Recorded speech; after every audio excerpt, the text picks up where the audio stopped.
we will discuss the instrumentation of UV visible spectroscopy.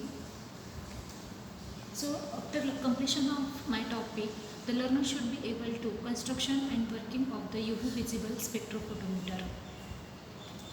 Content of lecture, that is introduction of UV visible spectroscopy and design of instrument.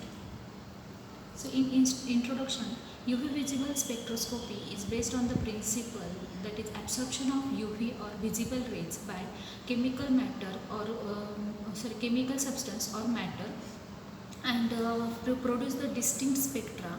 So spectroscopy is nothing but the interaction between the chemical electromagnetic radiation and matter. So when we consider the ranges of UV visible spectroscopy, so UV region falls under the 200 to 400 nanometer and visible spectroscopy falls under the 400 to 800 nanometer.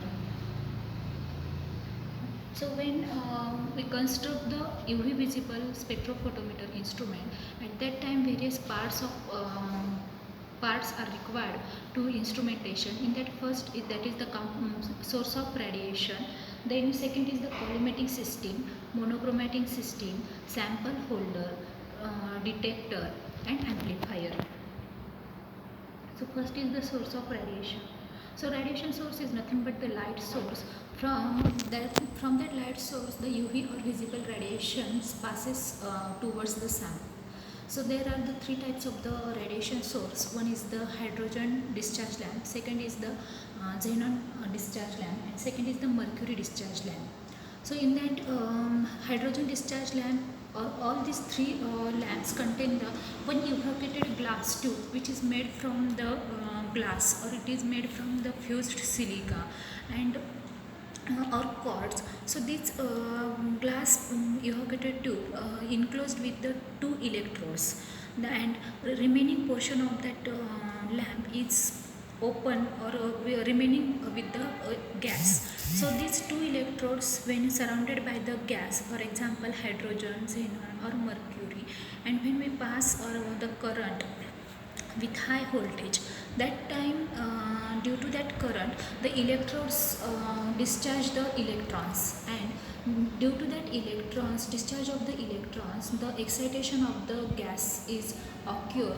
So in hydrogen lamp there is the excitation of the hydrogen, in xenon excitation of xenon, and in mercury discharge lamp excitation of mercury takes place, and due to that excitation of the gas, the UV or visible radiations are produced, and then it is passed from the light source towards the sample. So in UV there are the hydrogen lamp are used because it is the stable, it produces the stable and continuous light radiation, and the xenon discharge lamp is the most used in the visible region because it produces the higher intensity as compared to the hydrogen discharge lamp. Mercury discharge lamp is not used because it does not produce the continuous spectra. Second part of the UV instrument, that is the collimating system. So all know about that is the when radiation comes from the light source, it is move in random motion or scattered in random motion. So it is necessary to made parallel and pass towards the sample holder. So that's why collimating system is necessary. In that collimating system is prepared from the three parts, that is the lenses, mirror and slits. So that lenses, mirrors and slits are nothing but it is prepared from the mirrors, or it is transparent to the radiation. Third parts, that is the monochromator. So there are the three types of monochromator. In that first monochromator, that is the filters, which based on the two principle. One is the absorption and second is the interference. The second monochromator is the prism. In that and third monochromator is the grating monochromator.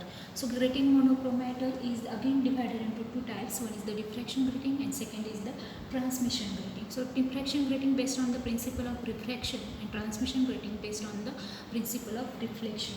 Fourth component of the UV visible spectrophotometer is the sample holder.